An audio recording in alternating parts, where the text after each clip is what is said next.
Hey guys, welcome to the Film Fan Twins. I'm Jason, and this is going to be our first episode of Creepypasta Corner.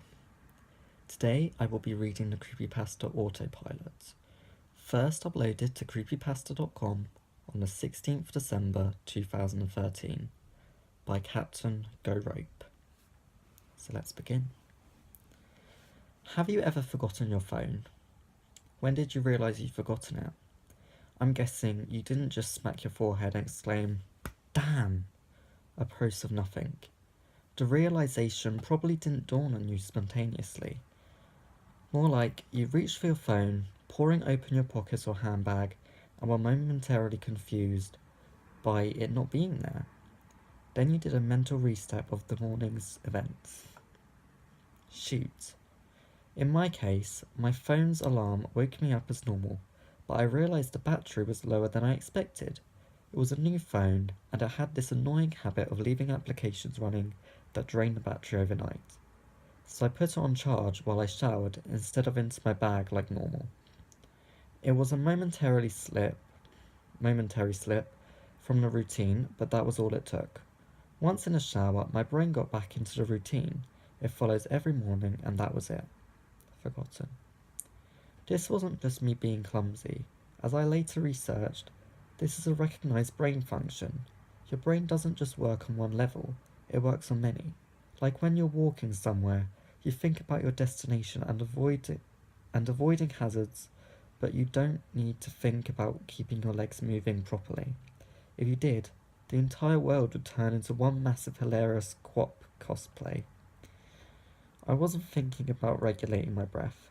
I was thinking whether I should grab a coffee on the drive to work. I did.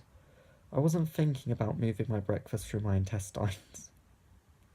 I was wondering whether I'd finish on time to pick up my daughter Emily from nursery after work or get stuck with another late fee. This is the thing. There's a level of your brain just deals with routine, so that the rest of the brain can think about other things. Think about it. Think about your last commute. What do you actually remember? Little, if anything, probably. Most common journeys blur into one, and recalling anyone in particular is scientifically proven to be difficult. Do something often enough, and it becomes routine. Keep doing it, and it stops being processed by the thinking bit of the brain and gets regulated to a part of the brain dedicated to dealing with routine. Your brain keeps doing it, without you thinking about it. Soon, you think about your route to work as much as you do keeping your legs moving when you walk, as in, not at all. Most people call it autopilot, but there's danger there. If you have a break in your routine, your ability to remember and account for the break is only as good as your ability to stop your brain going into routine mode. My ability to remember my phone being on the counter is only as reliable as my ability to stop my brain entering morning routine mode, which would dictate that my phone is actually in my bag.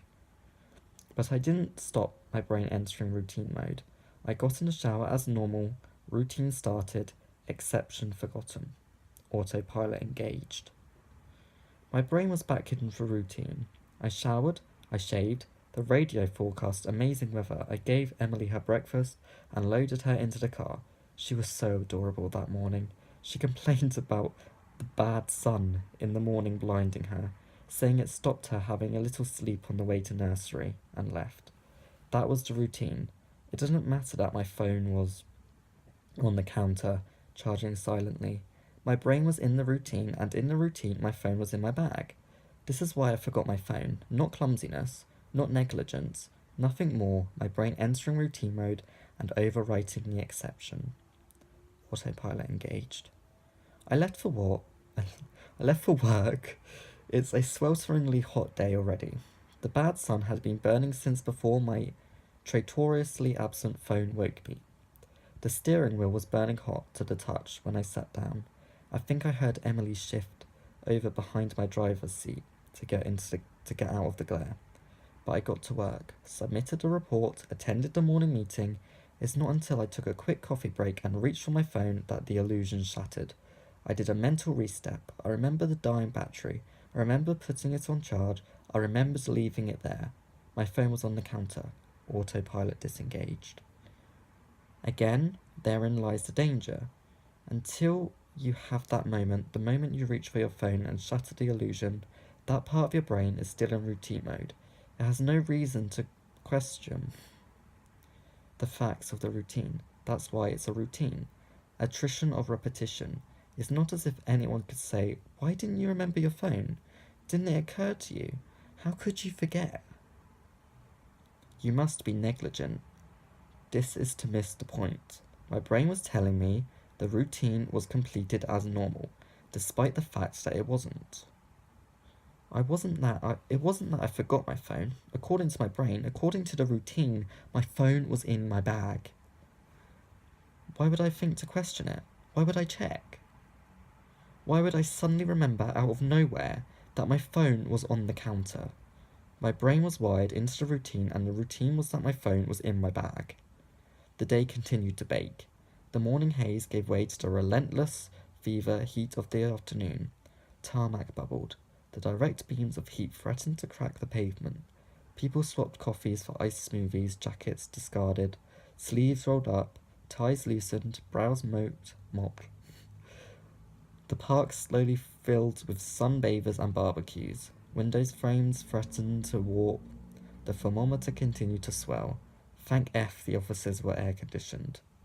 But as ever, the furnace of the day gave way to a cooler evening. Another day, another dollar. Still cursing myself for forgetting my phone, I drove home. The day's heat had baked the inside of the car, really realizing a horrible smell from somewhere. When I arrived on the driveway, the stones crunching comfortably under my tyres, my wife greeted me at the door. "Where's Emily?" Fudge! As if the phone wasn't bad enough. After everything, I'd left Emily at the effing nursery after all. I immediately sped back to the nursery. I got to the car and started practicing my excuses, wondering vainly if I could charm my way out of the late fee. I saw a piece of paper stuck to the door. Due to vandalism overnight, please use side door today only. Overnight? What? The door was fine this morning. I froze. My knees shook. Vandals. A change in the routine. My phone was on the counter. I hadn't been here this morning. My phone was on the counter. I'd driven past because I was drinking my coffee. I'd not dropped Emily off. My phone was on the counter. She'd moved her seat. I hadn't seen her in the mirror. My phone was on the counter. She'd fallen asleep, out of the bad sun. She didn't speak when I drove past her nursery. My phone was on the counter. She changed the routine. My phone was on the counter. She changed the routine, and I'd forgotten to drop her off. My phone was on the counter. 9 hours. That car. The baking sun. No air. No water. No power. No help. That heat. The steering wheel too hot to touch. That smell. I walked to the car. Numb. Shock. I opened the door. My phone was on the counter, and my daughter was dead. Autopilot disengaged. Thank you for listening to me. Oh, apparently the original author was ScarJo. Thank you for listening to me read Autopilot. I enjoyed it. I hope you did too. And I'll see you next time for our next video on the film Fan Twins. Hopefully Tash will be with me. See you soon.